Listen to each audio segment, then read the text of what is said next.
मित्रांनो, शालिनी भक्तिसागर कथामध्ये तुमचे मनपूर्वक स्वागत आहे। तर मित्रांनो, आज आपण या व्हिडिओच्या माध्यमाने ऐकणार आहोत दुर्गा पुराण। तर मित्रांनो, तुमच्या बरेच काही कमेंट्स आलेले आहेत, बरेच काही गावांच्या कमेंट्स आल्या। अशाच कमेंट्स करत राहा। तुमच्या कमेंट्स वाचल्या मला खूप आनंद झाला। फक्त तुमच्या कमेंट्स वाचल्याने आनंद झाला म्हणून तुमच्यापर्यंत मी व्हिडिओ पोहोचत आहे। तर आपल्या रिश्तेदारांमध्ये, परिवारांमध्ये, आपले फॅमिली ग्रुप, व्हॉट्सॲप ग्रुपवर तुम्ही हे लिंक शेअर करा, म्हणजे ते सुद्धा हे दुर्गा पुराण ऐकतील आणि पुढचं लिंग पुराण पण ऐकतील। माझी लिंग पुराण वाचण्याची खूप इच्छा आहे, पण प्रभू शिव शंभू मला खूप वेळ दे, खूप टाईम दे की मी तुमच्यापर्यंत सर्व व्हिडिओ पोहोचू शकू, आणि मला दिवस खूप खूप मोठा दे की मी सर्व माझे घरातले जॉईंट फॅमिलीची पण कामं करून, पार्लरची कामं करून तुमच्यापर्यंत मी व्हिडिओ पोहोचू आणि व्हिडिओला बी वाचायला मला वेळ मिळेल आणि एडिटिंग करण्यापर्यंत वेळ मिळेल। मी असं देवाला समय मागते की मला खूप लंबा समय दे, खूप मोठा टाईम दे की मी सर्व कामं करून या कथा वाचू, असे मी देवाला प्रार्थना करते आणि आजच्या व्हिडिओला सुरुवात करते। आणि तुमचे कमेंट्स आणि लाईक आणि सबस्क्राईब करत राहा। तर आता आपण ऐकूया वराह सर्ग। तर शालिनी भक्तिसागरवर भागवत गीता चालू आहे। श्रीमद भागवत गीता अक्षय तृतीयासाठी वैशाख महिना हा विष्णूचा असतं। जेवढ्या विष्णूचं नामस्मरण केलं, जप केलं वैशाख महिन्यात, आपण पितॄंच्या शांतीसाठी आपण कोणाला पाणी पाजलं, ठिकठिकाणी पाणी जर दिलं, आपण असे मटके भरून दिले, या छतवर पाणी ठेवलं, या अन्न ठेवलं, तर आपले पितृदोष नष्ट होतात। आपले पितर जर नरकामध्ये पडलेले असतील तर ते नरकमधून बाहेर येतात आणि त्यांना मोक्षाची प्राप्ती होते। तर ते अशा आरोळ्या मारतात नरकमध्ये जर राहतात, तर जेव्हा नरकमध्ये राहतात त्यांची गोष्ट करत आहे, तर ते खूप आरोळ्या मारतात की आम्हाला या नरक यातनामधून बाहेर काढा। तर हा वैशाख महिना असा आहे की वैशाख महिन्यात खूप ऊन तपतो आणि खूप ठिकाणी पाण्यासाठी जनावर, चिडी, मुंगी, जे काही कावळे राहतात पाण्यासाठी लावा करत राहतात। आपल्याला तोंड आहे तर आपण सांगू शकतो की आम्हाला तहान लागली आहे, पण या चिड्या मुंग्यांना त्यांना बोलता नाही येत, तर म्हणून आपण छतवर पाणी ठेवा आणि ठिकठिकाणी जर रांजण म्हणतात मराठीमध्ये, तर ते पाण्याचे मटके, काळे असे मटके ठेवा, दान करा आणि त्याला लाल कपडा गुंडाळा, म्हणजे ते पानपोईवाले ते भरून घेतील। कमसे कम तो मटका बी तिथं ठेवून दिला, एक ग्लास प्लेट ठेवून दिली, आणि जो जो येईल आणि पाणी पिऊन जाईल तितके आपले पितरांना मोक्ष भेटेल आणि नरक यातनातून बाहेर येतील आणि आपल्या मुलाबाळांची पण प्रगती होईल आणि आपल्याला पण खूप पुण्य लागेल। म्हणून तिकडे भागवत गीता चालू आहे शालिनी भक्तिसागरवर पितृ दोष दूर करण्यासाठी वैशाख महिन्याचे। तर शालिनी भक्तिसागरवर तुम्ही चॅनलला सर्च करा, सबस्क्राईब करा आणि भागवत गीता पण ऐका। तर आता आपण इकडे दुर्गा पुराणाला सुरुवात करूया। श्री गणेशाय नमो नमः। मार्कंडे बोलू लागले, असा प्रलय झाल्यानंतर तो व्यापक परब्रह्माला पुन्हा सृजनाची इच्छा झाली। ती प्रकृती सशुद्ध झाली। 3 महत्त्व तत्वाला प्रधान तत्वाने सर्व बाजूने वेढले। त्या महत्त्वापासून वैकारिक 11 इंद्रियांच्या उत्पत्तीचे कारण आहे। अहंकार निर्माण झाल्यानंतर लगेच त्या महत्त्व तत्वाने त्यावर आवरण घातले। त्या आवरणातील अहंकारातून शब्द, स्पर्श, रस, रूप, गंध या 5 तन्मात्रा क्रमाक्रमाने उत्पन्न झाल्या। शब्द तन्मात्रेतून शब्द लक्षण असलेल्या आकाश तत्वाची निर्मिती झाली। त्या आकाश महाभूतातून स्पर्श तन्मात्रा व स्पर्श गुणाने युक्त असे वायू महाभूत उद्भवले। महाभूतातून स्पर्श तन्मात्रा व स्पर्श गुणाने युक्त असे वायू महाभूत उद्भवले। आकाश व वायू तत्वाच्या एकीतून रूप तन्मात्रा व तेज प्रकाश तत्व उत्पन्न झाले। हे तत्व चाहू बाजूने वाढू लागले। रस तन्मात्रा प्रकटली व त्यातून जल तत्वाची उत्पत्ती झाली। तेजस्वी विष्णूच्या पृथ्वीरूप शक्तीने वायूमुळे घुसळल्या जाणाऱ्या जलतत्वाला आधार दिला। त्यातच त्या सर्वश्रेष्ठ तत्वाने बीजारोपण केले। त्या बीजाचे सूर्यासारख्या तेजस्वी स्वर्णिम रंगाचे अंडे झाले। या ब्रह्मांडाभोवती जल, अग्नी, वायू, आकाश, तामस, अहंकार, महत्त्व तत्व अशी सारी तत्वे होती। त्या ब्रह्मांडाच्या आतमध्ये भगवान विष्णू ब्रह्मदेवाच्या रूपाने देवताचे 1 वर्ष एवढा काळ सर्व तत्वे बीज रूपाने धारण करून राहिला। एका क्षणी त्या अंड्याचे 2 भाग केले व गंध, रस, रूप, स्पर्श, शब्द या साऱ्या तन्मात्रातून पृथ्वीची उत्पत्ती केली। पृथ्वीची उत्पत्ती झाल्यानंतर अंड्यातील वारेपासून सुमेरू पर्वत आणि गर्भजलापासून 7 समुद्र निर्माण झाले। 2 फांद्यातून देवलोक तयार झाला, तर त्या स्कंद तयार तुकमक वृक्षाच्या मुळापासून सुखकारक असे 7 नागनिवास असलेले पाताळ निर्माण झाले। मजारूप भागातून महलोक, गर्भगत वायापासून जनलोक, तर श्रेष्ठ असा तपोलोक हा ध्यानातून तयार झाला। अंड्याच्या गतीमुळे त्या अंड्याच्या अर्ध्या भागातून सत्यलोक उत्पन्न झाला. हे विष्णूचे अच्युत स्थान आहे. यालाच परमपर असेही म्हणतात. अशा प्रकारे सर्व निर्मिती झाल्यावर संसार स्थितीसाठी, सृष्टीपालनासाठी विष्णू रूप तयार झाले. विष्णूचे हे शरीर स्वयं उत्पन्न झाले म्हणून विष्णूला स्वयंभू असे म्हणतात. विष्णूने भूमीच्या उद्धारासाठी यज्ञ वराहाचे रूप घेतले आणि बुडत असलेल्या पृथ्वीचा उद्धार करण्यासाठी अत्यंत वेगाने त्या अंड्याला मधोमध छेदून खालच्या भागाकडे तो वराह गेला. पृथ्वीला आपल्या सुळ्यावर तोलत तो वराह बाहेर आला. या पृथ्वीला आधार देण्यासाठी 7 फण्यांचा अनंतही होता. अनंताने शेषरूप घेतले व मधल्या फण्यावर वराहाने ती पृथ्वी ठेवली. शेषाच्या इतर फळांनी सर्व दिशा व्यापून टाकल्या, पण वायव्य दिशेकडे कोणताच फणा नसल्याने पृथ्वी थोडी वायव्येकडे कलली. अनंताला पाण्याचा आधार पुरेसा वाटला नाही म्हणून विष्णूने महाप्रचंड कासवाचे रूप घेतले. अनंताला आपल्या पाठीवर घेऊन आधार दिला. अनंताच्या फण्यावरून अस्थिर पृथ्वीला स्थिर करण्यासाठी वराहाने सुमेरू पर्वतावर खूर आपटले, भूमीवर खणले. त्या सरशी तो सुमेरू पर्वत पृथ्वीच्या अंतरंगात शिरला. पार रसातळाला जाऊन पोचला तर खूर आपटण्यामुळे मेरू पर्वताचे शिखर 30,000 योजनीने रुंद झाले. मेरू पर्वताच्या आसपास हिमालयाची शिखरेही स्थापन केली. ब्रह्माने तेजस्वी वराहाला प्रणाम केला. आपल्या शरीरातून अर्धनारेश्वर महादेवाला बाहेर काढले. बाहेर येताच महादेव मोठ्याने रडू लागला. ब्रह्माने विचारले, तू का रडतोस? महेश्वर म्हणाला, माझं नाव सांग, तू रडू नकोस. तू रडतोस म्हणून तुझं नाव रुद्र. ब्रह्मदेवाने असे म्हटले. तो रुद्र 7 वेळा रडला. तेव्हा ब्रह्माने त्याची शर्व, भव, भीम, महादेव, उग्र, ईशान, पशुपती अशी 7 नावे ठेवली आणि रुद्र ब्रह्मदेवाला म्हणाला, हे ब्रह्मदेव, ज्याप्रमाणे तू माझे विभजन केले त्याप्रमाणे या सृष्टीच्या वाढीसाठी तुझी विभागणी कर असे सांगितले. तेव्हा ब्रह्मदेवाने 2 भाग केले. एका भागातून विराट नावाचा पुरुष निर्माण झाला. दुसऱ्या भागात विराटच्या पत्नीची निर्मिती केली. ब्रह्मदेवाने विराटला आदेश केला की तू उत्पत्ती कर. विराटने प्रखर तप केले व स्वयंभू मनूची निर्मिती केली. मनूने तप करून ब्रह्मदेवाला प्रसन्न केले. ब्रह्मदेवाने संतोषाने मनाने दक्षाची निर्मिती केली. मनूने ब्रह्मदेवाला 10 वेळा विनंती केल्यामुळे मरीची, अत्री, अंगिरस, पुलस्त, पुलह, क्रतू, प्रचतेस, वसिष्ठ, भृगू आणि नारद या 10 मानसपुत्रांची निर्मिती केली.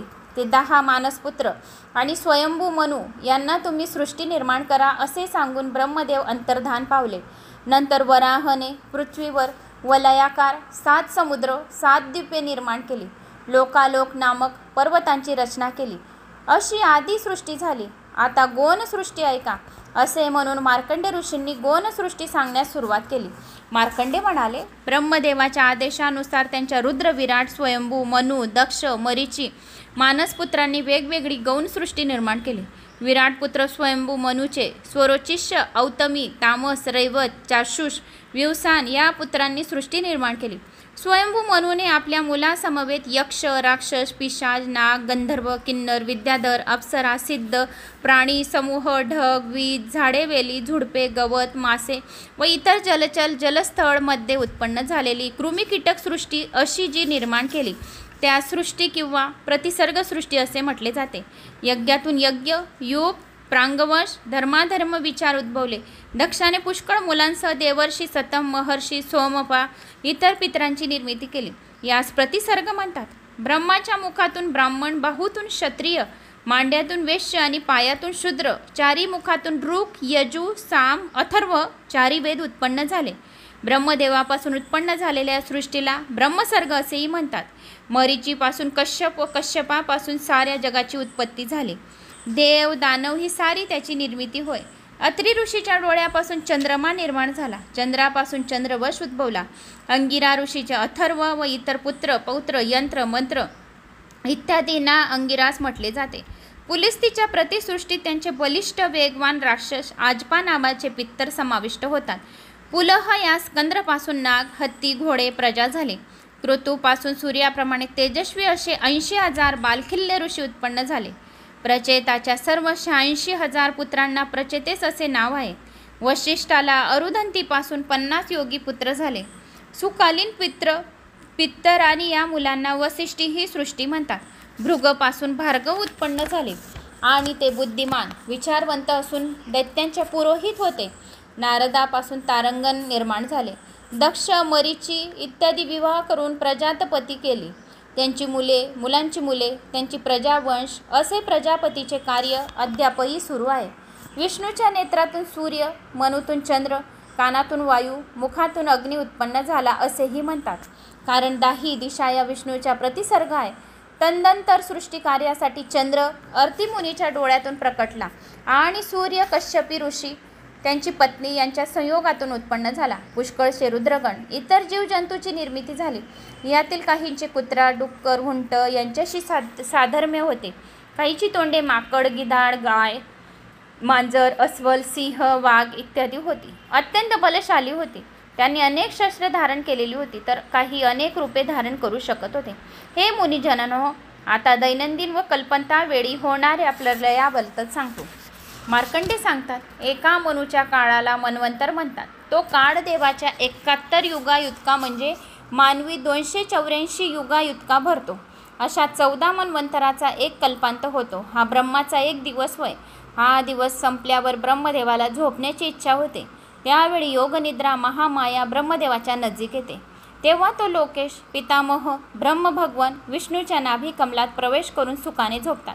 मग यावेळी विष्णू रुद्ररूपाने त्रैलोक्याचा नाश करतो.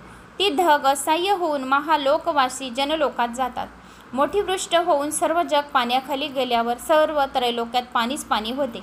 असे झाल्यावर तो जनार्दन ते जग आपल्या उदरात सामावून घेतो आणि शेषशय्येवर पवडतो व झोपी जातो. सर्व जग कालांगीत भस्मात झाल्यावर पृथ्वीला सोडून अनंत विष्णूजवळ येतो. अनंताने आधार काढल्यामुळे पृथ्वी क्षणात त्या कासवावर आढळते. अशा वेळी ते कासव मोठ्या प्रयत्नाने त्या पृथ्वीला आपल्या पाठीवर व्यवस्थित ठेवतं आहे. हे पाहून तो नाग आधीप्रमाणे आपले फणे पसरून विष्णूला अलगद झाकतो. दक्षिणेकडील फणा उशेसारखा होतो व उत्तरेकडील फणा पायदान होतो. पश्चिमेकडील फण्याचा पंख करून तो विष्णूला वारा घालू लागतो. शंख, चक्र, नंदक, तलावर, गरुड हे सर्व ईशान्य फण्यावर ठेवतो. तर गधा, पद्यज्ञ, शार्यज्ञ, धनुष्य व इतर शस्त्र अस्त्र आग्नेय दिशेला ठेवतो आणि पृथ्वीला शेपटात पकडून आधार दिला. अशा रीतीने त्या नागाने विष्णूला शय्या दिली. पृथ्वीला आश्रय आधार दिला. तो अविनाशी नारायण ब्रह्मदेवाच्या रात्री निद्रिस्त झाला. असा प्रलय ब्रह्मदेवाच्या प्रत्येक दिवशी होतो, म्हणून पुराविद याला दैनंदिन प्रलय म्हणतात. या रात्रीनंतर ब्रह्मासृष्टी निर्मितीसाठी पुन्हा जागृत झाला. सर्वत्र पसरलेले पाणी निद्रिस्त पुरुषोत्तम विष्णू पाहून त्यांना विष्णूच्या शरीरात स्थिरावलेल्या जगन्मयी योगनिद्रा विष्णू माया महामाया हिची स्तुती करण्यास प्रारंभ केला. ब्रह्मा म्हणाला, मी अविकारी, सनातन, परब्रह्मस्वरूपिणी महामाया योगनिद्रा देवीस प्रणाम करतो. हे देवी, तू योगाची विद्यागती मती स्तुती आहेस. तूच सृष्टी स्थिती स्वाहा स्वदा आहे. सामगान, नीती, लज्जा, लक्ष्मी, सरस्वती तूच आहे. तूच कांती आणि शक्ती आहेस. विष्णू शक्तीची शरीरधारिणी वैष्णवी, शंभू शक्तीची शरीरधारिणी शांभवी तूच आहेस. सर्व शशिर जीवाची अविद्या तूच आहे. संपूर्ण जगाला उत्पन्न करणारी त्रिगुणात्मक प्रकृती तूच आहेस. सावित्री ही तू आणि गायत्री ही तू. तू अतीव सुंदर, सौम्य व असौम्य अशी आहेस. हे परमेश्वरी, तूच तुष्टी, पुष्टी, क्षमा, शांती, धृती आहेस.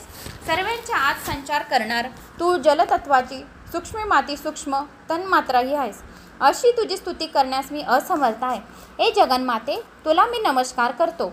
हे माते, जो कोणी तुझा हा अध्याय ऐकेल त्याला तू धन, धान्य, यश, कीर्ती देजो. त्याच्या सर्व सुखे प्राप्त करजो. त्यांना सर्व प्रकारचे सुख उपभोग करून देजो. त्यांना कधीही कोणाची नजर न लागो आणि ते जिथे जातील तिथे त्यांना यश, कीर्ती मिळवजो. जो कोणी तुझा हा अध्याय श्रवण करेल, मनन करेल, चिंतन करेल, कोणाला सांगेल, कोणाला शेअर करेल, तरीसुद्धा तू त्याचे पापे जळून भस्म करजो. मोठी मोठी पर्वतासारखी पापे जी राहतील ती जळून भस्म करून देजो. आणि तुझ्या नावाचा जो कोणी या नामस्मरण करेल, ओम ऐं क्लीं चामुंडाय उच्चै नमः, ओम नमः, ओम सर्वमंगले मांगल्ये शिवे सर्वात साधिके शरण्ये त्र्यंबके गौरी नारायणी नमोस्तुते, ह्या मंत्राचा बी जप केला तरीसुद्धा तू त्यांना सर्व सिद्धी, चारी प्रकारच्या पुरुषार्थ एवढी सर्व सिद्धी प्राप्त करून देजो. सर्व सुख आणि धन्य धान्य देजो.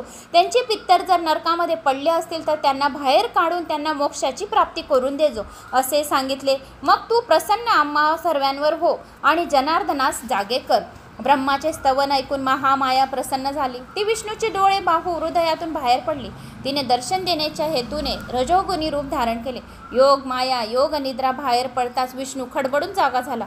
सृष्टीचा विचार करू लागला. तेव्हा वराह रूप धारण करून विष्णूने पाण्यात बुडालेली पृथ्वी बाहेर काढली. तिचा उद्धार केला. मोठी नौका जशी पाण्यावर तरंगते तशी पृथ्वी पाण्यावर तरंगी लागली. मग विष्णूने आपल्या मायेने अफाट जलराशीचा नाश केला. अनंताने देखील पृथ्वी जेव्हा आपल्या फण्यांवर तोलली तेव्हा पितामह ब्रह्माने सर्व प्रजापतीची उत्पत्ती केली आणि सृष्टीची निर्मिती केली. ब्रह्मा व इतर प्रजापती स्वइच्छेने सृष्टी निर्माण करतात. ह्यासाठी परब्रह्मरूपी परमात्मा पंचमहाभूते अनुग्रह करतात. महद आदी पुरुषही अनुग्रह करतात. अशा प्रकारे स्थावर जंगम स्थिर व चर जे असतात ते सारे त्यांच्या अधिष्ठानामुळे होते. मार्कंड म्हणाले, प्राचीन काळी विष्णूने शिवाला निर्माण व विनाश यांचे स्वरूप दाखवले. ते तसे तुम्हाला निवेदन केले. आता प्रपंचाचे सार व निसार स्वरूपही सांगतो. सारासार निरूपण सांगतो. मार्कंडे म्हणाले, हे सर्व जग तत्वहीन आहे, अनित्य व दुःखपूर्ण आहे. हे क्षणात उत्पन्न होते, क्षणात नष्ट होते. हे साराहीन जग परतत्वातून जसे त्वरेने निर्माण होते तितक्याच वेगाने महाप्रलय काळी ते नष्टही होते. अशा प्रकारे विष्णूने शंकराला जगाची अस्थिरता नक्षरता दाखवली. केवळ शिव हा शांत अत्रहीन अच्युत ज्ञानमय अद्भुत अव्यक्त अचित्यरूप सार तत्व आहे. ज्याप्रमाणे आकाश मेघ समूह धारण करता त्याप्रमाणे हे विश्व जे तत्व धारण करते ते वास्तव होय. त्यातूनच विश्वाची उत्पत्ती होय. अखेरीस यातच विलीन होते. योगी यम नियमादी अष्टांग योगाचे आचरण करून ज्याच्या प्राप्तीची इच्छा करतात आणि जे प्राप्त झाल्यावर ते योगी या जगात परतून येत नाही ते सार तत्व होय. दुसरा जो सार धर्म आहे तो परम सारतत्व प्राप्तीचे साधन होय. असार तत्व प्रवृत्तीच्या बंधनात अडकते. ज्याप्रमाणे वाळवी वारुडात माती जमा करी जाते त्याप्रमाणे परलोक प्राप्तीसाठी आणि पूर्व पापातून मुक्ती मिळवण्यासाठी धर्माचा संचय करावा. संसारातील सर्व कर्मात कल्याणकारी केवळ धर्म आहे. अर्थ काम मोक्ष हे धर्मातून उत्पन्न होतात. प्राणत्याग शरीरत्याग गोष्टी उत्तम आहेत पण धर्मत्याग हा निंदनीय आहे. लोक व वेद यांनीही धर्मत्याग सर्वथा अनुचित म्हटला आहे. धर्मामुळे लोक संसार धारण करतात.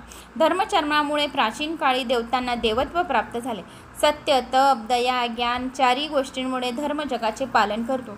तो मूळ पुरुष परमात्मा धर्म म्हणून ओळखला जातो. हा सारा संसार नाशवंत आहे पण केवळ धर्मच अविनाशी अविचलित आहे आणि जो धर्मापासून विचलित होत नाही त्यालाच अक्षर म्हणतात.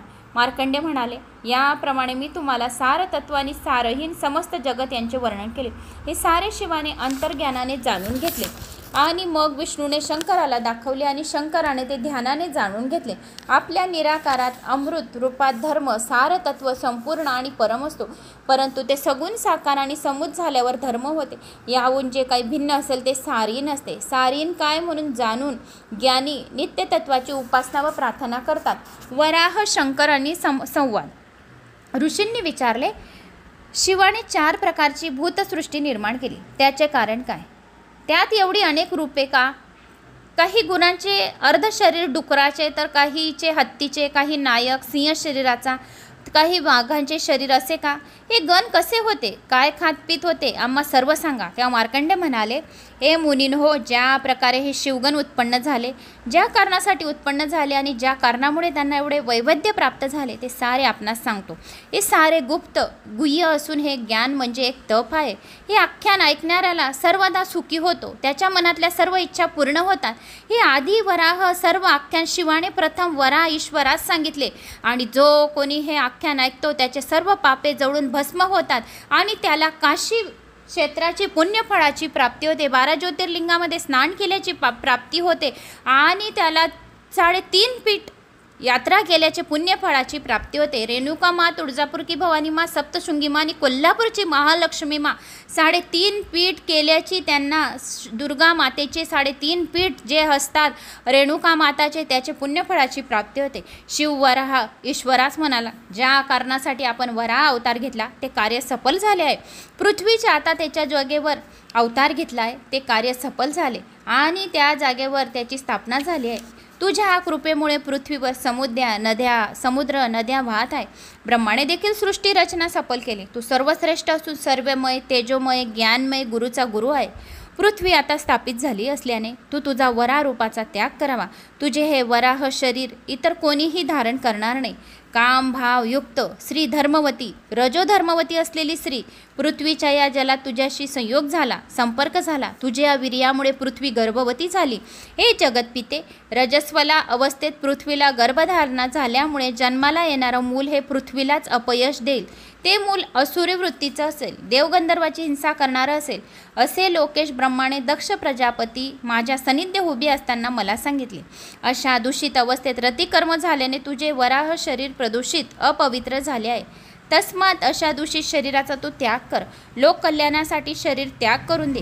वेळ येताच तू दुसरे वराह शरीर पुन्हा धारण करशील, असे शिवाने शंकराने वराहला सांगितले. शंकराचे वचन ऐकून वराह रूपधारी विष्णूने शंकराला उत्तर दिले, हे महेश्वरा, मी तुझ्या आदेशाचे निश्चित पालन करीन, पण हे यज्ञ वराह रूप टाकून देईन. वेळ येताच मी पुन्हा अद्भुत वराह शरीर धारण करेन आणि अवघड ते सृष्टी कार्य पार पडेल. एवढे बोलून साऱ्या संसाराच्या स्वामी विष्णू भगवान वराह रूपमध्ये अंतर्धान पावले. हे पाहून महेश्वर देखील आपल्या गणांसह स्वस्थानी गेले.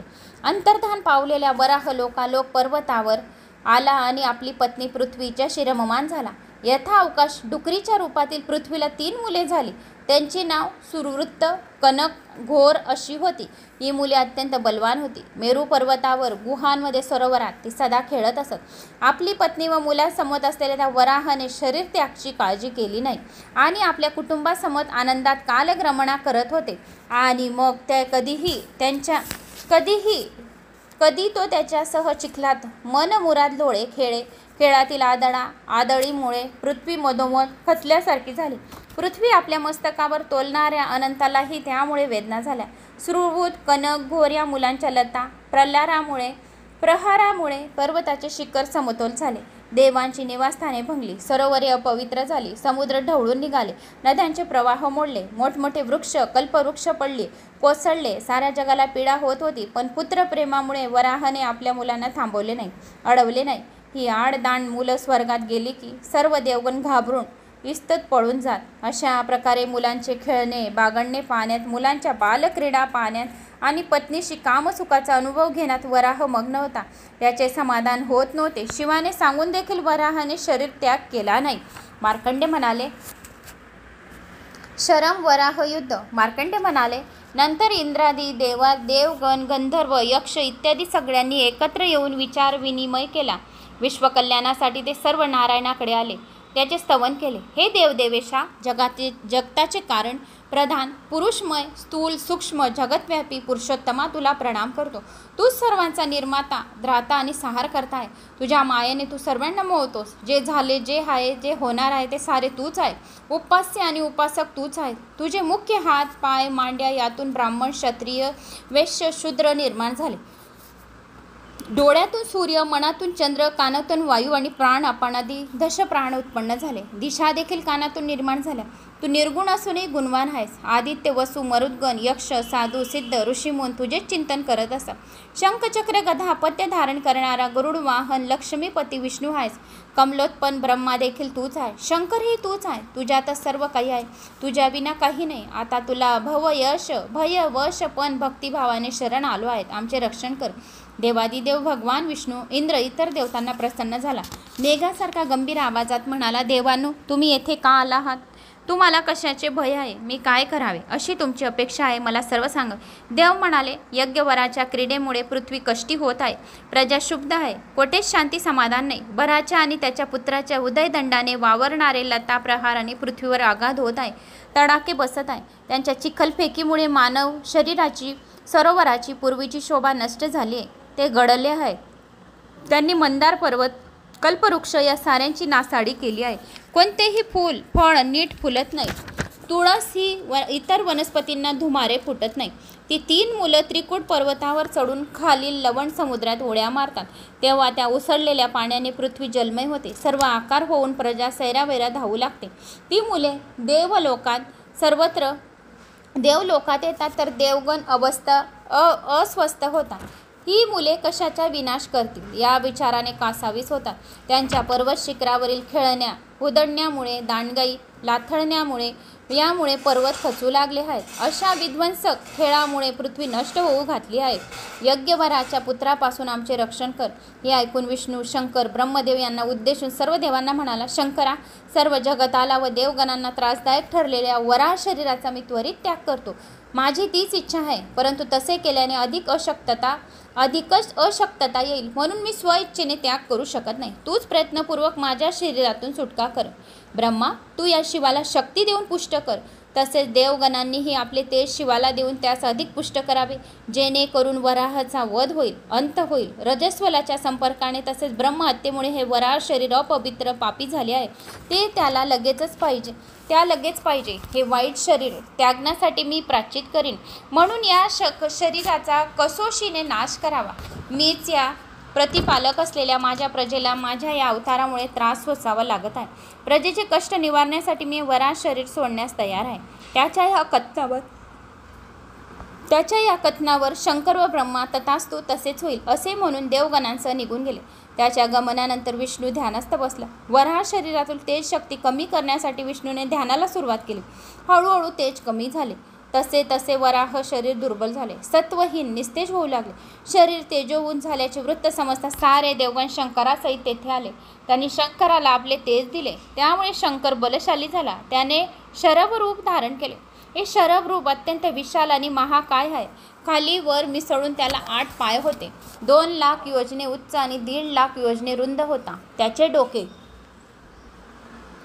डोके चंद्राला स्पर्श करीत होते. नाक लांब होते. पंजे कोळशाप्रमाणे काळे होते. 8 दात असलेले त्यांचे तोंड लांब होते. शेपटी केसाळ होती. कान भयानक होते. अशा त्या शरभाला वराहाने पाहिले. तो शरभ मागच्या 4 पायावर उधळत झोपावत येत होता. तो आवेश व आवेग पाहून सुरवृत, कनक आणि घोर यांची अतिरागाने जणू शुद्धीच हरपली. त्या सर्वांनी मिळून आपल्या सुळ्यांनी शरभाला उलथून फेकले. त्यावेळी ते तिन्ही वराह मायेने त्या शरभा इतके विशाल झाले.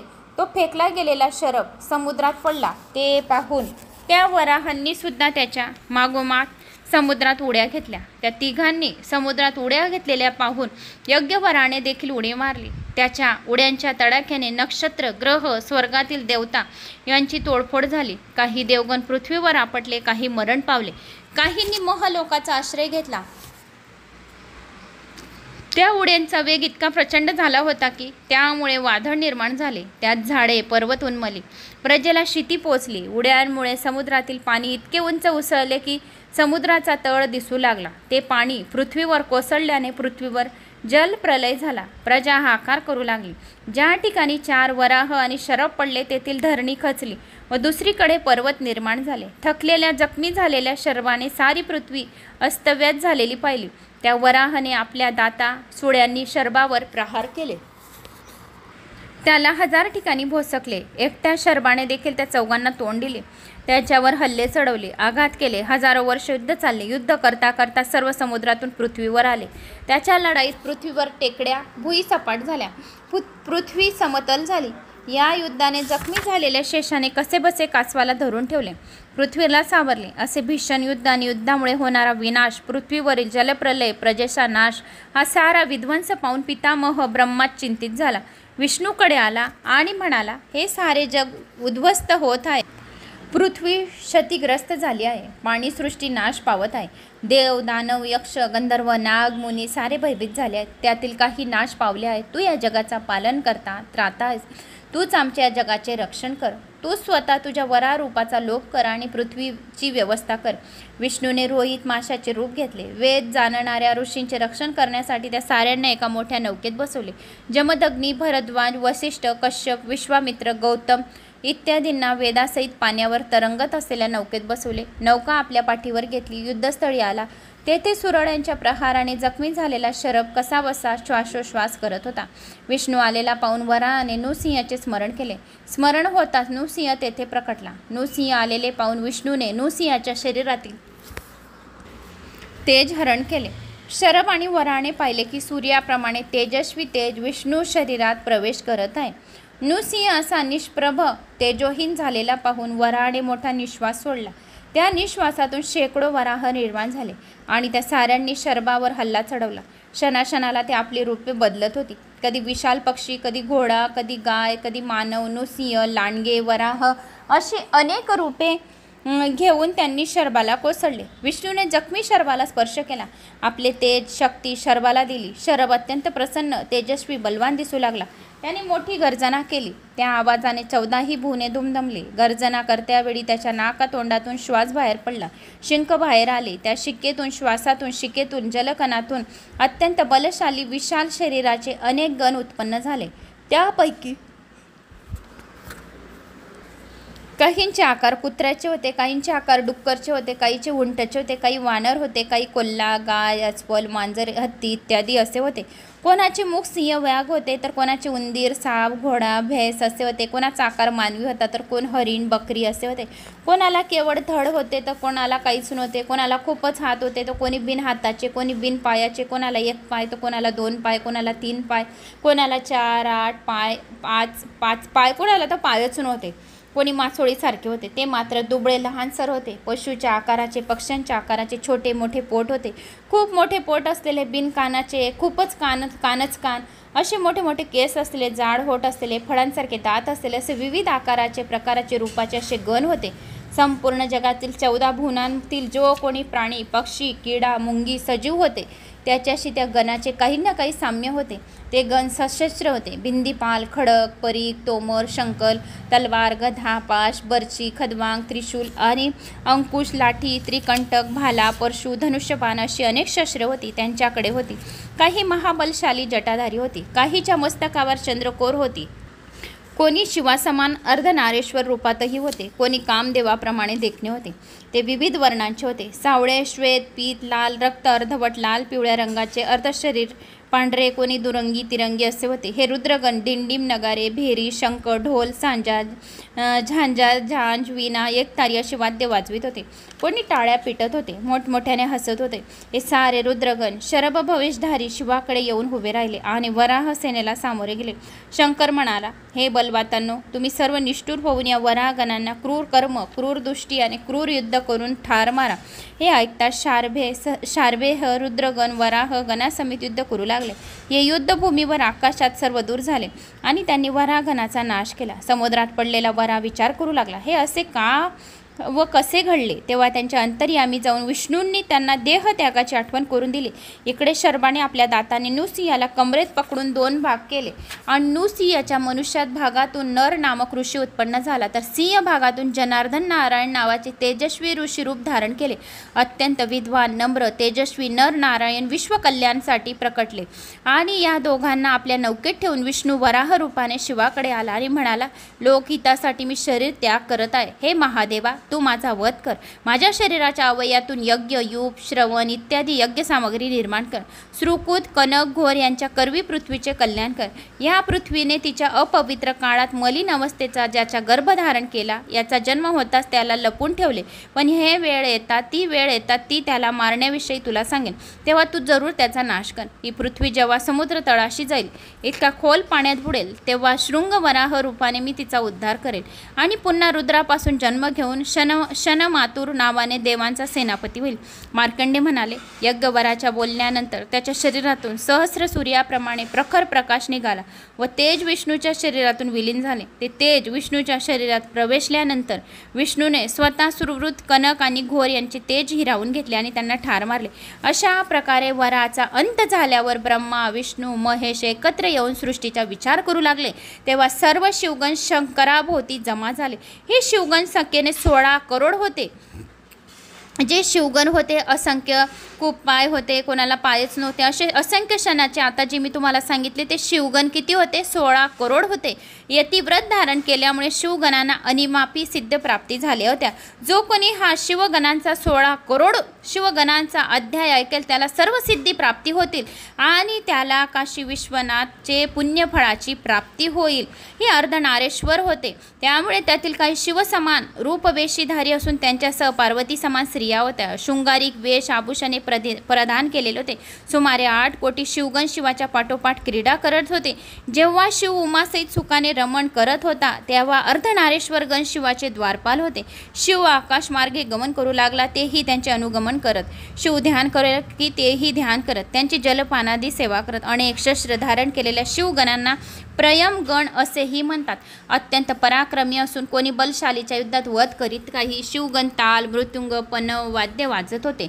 मधुर स्वरात गात नाच होते. सर्व वीर शास्त्रात निपुण, सर्व काही जाणणारे मायावी सर्वत्र विहार करत असत. रुद्र नावाचे शिवगण जटा चंद्रधारी असून ते स्वर्गात राहत होते. सर्वाधिक बलशाली होते. हे सगळे शिवगण शिवाची सतत उपासना सेवा करत, पाप्यांना भुलवत, सर्व सद्धर्माचे पालन करणाऱ्यावर, पाशुपात व्रत करणाऱ्यावर कृपा करत, योगांच्या विघ्नाचा नाश करत, हे सर्व गण वराहनासाठी व विश्वहितासाठी उत्पन्न झाले. शरभरूपी शिवाने जेव्हा मोठ्याने गर्जना केली त्यावेळी त्याच्या नाकातोंडातून बाहेर पडलेल्या जलकणातून हे शिवगण उत्पन्न झाले.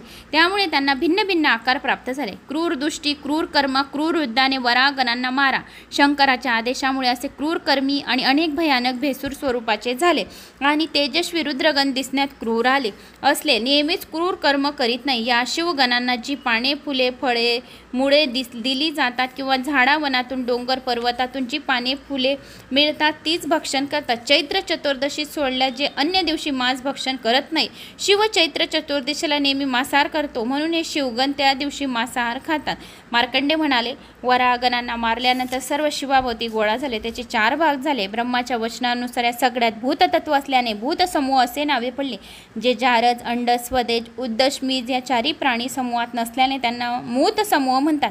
अशा प्रकारे शिवगणांचे कार्य, आकार, प्रकार, भोजन, आहार इत्यादी संबंधी संपूर्ण माहिती दिली आहे. जो कोणी हे संपूर्ण 16 करोड गणांचा अध्याय ऐकेल त्याला 16 करोडपर्यंत पुण्यफळाची प्राप्ती होईल. 16 पर्यंत कल्पांतपर्यंत त्यांना पुण्यफळाची प्राप्ती होईल. त्याच्या 72 पिढ्यांना कधी नरक यातना होणार नाही. असा हा अध्याय 16 करोड गणांचा होता, वराह रूपाचा होता. तर जो कोणी श्रवण करेल तो खूप मोठा भाग्यवान असतो. त्याच्या पदरी खूप काही जन्माचं पुण्य असतं, त्यालाच हा अध्याय ऐकायला मिळतो. तर मित्रांनो, मला अशी आशा आहे की तुम्हाला माझा हा अध्याय आवडला असेल. आवडल्यास एक लाईक करा, चॅनलला सबस्क्राईब करा. कुठून कोणत्या गावाहून तुम्ही माझा हा व्हिडिओ ऐकत आहात आपल्या गावाची कमेंट्स नक्की करा. जय माता दी, जय श्री महाकाल.